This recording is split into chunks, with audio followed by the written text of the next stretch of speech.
Hi everyone, Assalamu alaikum. Welcome my dear lovely viewer, Master House 24. I am Mohammad Mukhtar Hussain, English Mohammed Academy. সবাইকে স্বাগতম শুভেচ্ছা এবং রমজানে অবশ্যই তোমরা রোজা রেখেছো আর তোমাদের লেখাপড়া তো অবশ্যই করতে হবে। আর আজকে তোমাদের জন্য এমন একটি ইম্পর্টেন্ট টপিকস নিয়ে আলোচনা করব যেই বিষয়টি তোমরা 10-এ যারা রয়েছো, এসএসসি পরীক্ষা দিবা এবং এইচএসসি ফাইনাল পরীক্ষা দেবে এবং বিভিন্ন কলেজ বিশ্ববিদ্যালয়ে অ্যাডমিশন দিচ্ছ এবং দেওয়ার অপেক্ষায় রয়েছে। সবারই এমন একটি ইম্পর্টেন্ট লিসন রয়েছে, সেই বিষয়টি কি? সেটা হচ্ছে রোলস অফ প্যাসেজ ন্যারেশন, অথবা আমরা জানি বন্ধুরা প্যাসেজ ন্যারেশন চেঞ্জ করার সেরা টিক্স আজকে তোমরা জানতে পারবে। আর তোমরা যারা আমার চ্যানেলে নতুন রয়েছো অবশ্যই চ্যানেলটি সাবস্ক্রাইব করে রাখবে। সাবস্ক্রাইব করলে তোমাদের মোবাইল, ল্যাপটপ, কম্পিউটারে ভিডিওর নোটিফিকেশন নিয়মিতভাবে পেতে চাইলে, আর যারা সাবস্ক্রাইব করছো thank you so much. So no more talk, now go to our white board, try to understand today's lesson passage narration tricks or roles, how to say, how to solve in English grammar. So get start. Hello my dear lovely viewers, আমরা বলছিলাম passage narration tricks, rules, exercise, যেটাই আমরা বলি এই passage narration how to solve, কীভাবে আমরা সেটি সমাধান করব, সলভ করব, কীভাবে চেঞ্জ করব। আমরা চেঞ্জ করলে আমরা যে কোনো পরীক্ষায় আমরা 5 in 5 100% কনফার্ম পাবো। আমাদের এপিসোড হচ্ছে 174, 174তম ভিডিও। আর আজকের এই ভিডিও থেকে আমরা জানতে পারবো যে কিভাবে এই প্যাসেজ ন্যারেশনে আমরা যে ইন্টারোগেটিভ সেন্টেন্স থাকে এবং অ্যাসার্টিভ সেন্টেন্স থাকে এবং সেগুলো আমরা কীভাবে এক্সক্লেমেটরি সেন্টেন্স কীভাবে আমরা চেঞ্জ করব, কীভাবে আমরা কনজাংশন যোগ করব, কীভাবে নাম্বার পার্সন আমরা ইউজ করব, সেই বিষয়টি চমৎকারভাবে আজকের ভিডিও থেকে তোমরা অবশ্যই থাকবে। বিষয়টি সুন্দরভাবে জানতে হলে অবশ্যই এবার আমরা শুরু করি বিষয়টি। দেখো বন্ধুরা, প্রথমে দেওয়া হয়েছে কি, stop, you are eating all our bread, shouted the টুরেটস। আমরা গল্পে গল্পে কিন্তু ন্যারেশন শিখব। তাহলে এখানে দুইটি ইঁদুর তারা কি থামতে বলেছিল, তাদের কি যে রুটি সেই রুটি খেয়ে ফেলছিল। ওকে, তারপর বলছে I am doing my best but I have told you it is difficult said the monkey. তাহলে মাংকির কাছে ভাগ করতে গিয়েছিল রুটি। তাহলে মাংকি তখন বলেছিল কি, আমি সাধ্যমতো চেষ্টা করছি কিন্তু আমি তোমাকে বলেছিলাম এই কাজটা কিন্তু করা কঠিন। এবার বলছে বন্ধুরা, তারপর হচ্ছে give us that little piece shed the rats. এবারে কি, যখনই এই ঘটনা তো জানো, যখনই কি শেষ অংশ রয়েছিল সেই সময় কিন্তু তারা বলছিল ওটি আমাদেরকে ফেরত দিতে। তখন কি বলছিল এবারে যে দিস ইজ মাই পিস, এটা আমার অংশ। ওকে, কে বলছিল?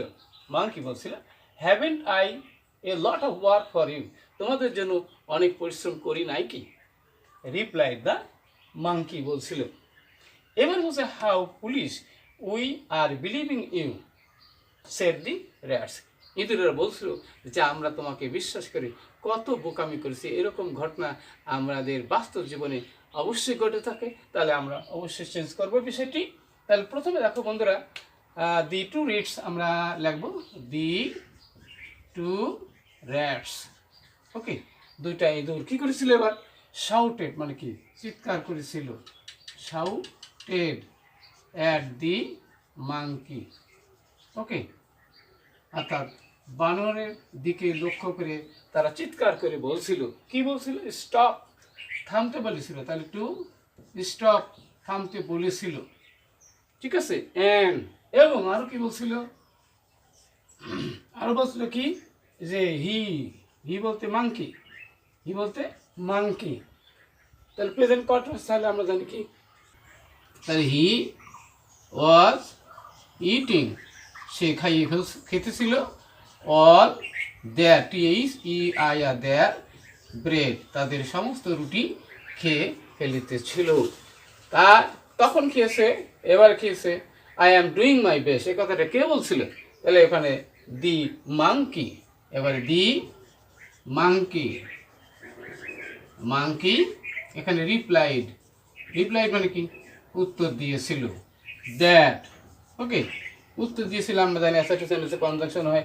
এবার আই বলতে কি, হি, মাংকি, মাংকি ওয়াজ বলছিল কি, was doing, was doing his best but ওকে তারপর সে বলছে যে he had told them তাদের বলেছিল কি it was difficult এটা কঠিন কাজ ছিল ওকে যখনই খারাপ অবস্থা দেখলো তখন টু র্যাটস ওই ইঁদুর দুটো কি বলছিল তাহলে দি র্যাটস তখন বলছিল দি র্যাটস ওকে এবারে টোল্ড হিম তাকে বলছিল টু গিভ ইম্পর্টেন্ট সেন্টেন্স তাহলে টু গিভ দিতে টু গিভ কি দেম তাদেরকে দিতে বলেছিল দেম কি দ্যাট এটি দ্যাট লিটিল পিচ পিচ ছোট অংশটি দেওয়ার কথা বলেছিল তার উত্তর তখন মিস্টার মাঙ্কি কি বলছিল দি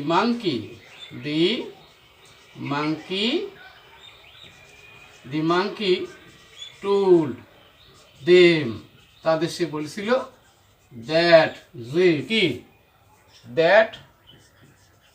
that was his piece সেটা তার অংশ তার টুকরা ওকে বলে তার অংশ প্রাপ্য যে পরিশ্রম করেছে এবার বলছে and again asked আবার জিজ্ঞাসা করলো and in the end again মানে কি again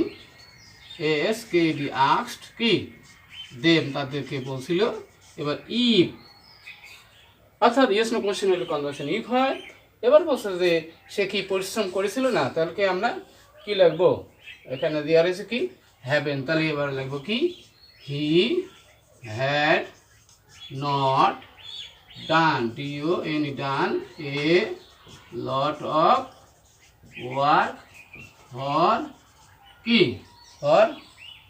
them তাদের জন্য কঠোর পরিশ্রম বা কষ্ট করেছিল কিনা সে কথা সে বলেছিল এবারে শেষে তাহলে ইঁদুরা তখন কি বলছিল দি rats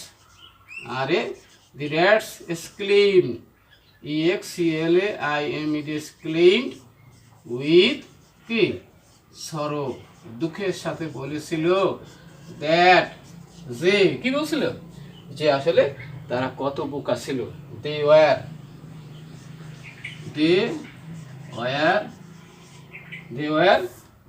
very foolish believing him তাকে বিশ্বাস করে তারা কত বোকামি করেছিল তারা দুঃখের সাথে বলেছিল অবশ্যই আমরা বিষয়টি বুঝতে পারছি কিভাবে ন্যারেশনের যে ট্রিক্স ন্যারেশনের যে কৌশল সেটা অবশ্যই আমরা বুঝতে পারছি যত কঠিন ন্যারেশন হোক সেটা আমাদের হাতের মুঠে আনতে সক্ষম হব এইভাবে যদি তোমরা বেশি বেশি প্র্যাকটিস করো চর্চা করো যে কোনো পরীক্ষায় তোমরা 5 in 5 100% কনফার্ম হওয়া সবার সুন্দর এবং সাকসেসফুল জীবন কামনা করে এখানেই বিদায় নিচ্ছি পরবর্তীতে নতুন বিষয় নিয়ে হাজির হব ততক্ষণ আল্লাহ হাফেজ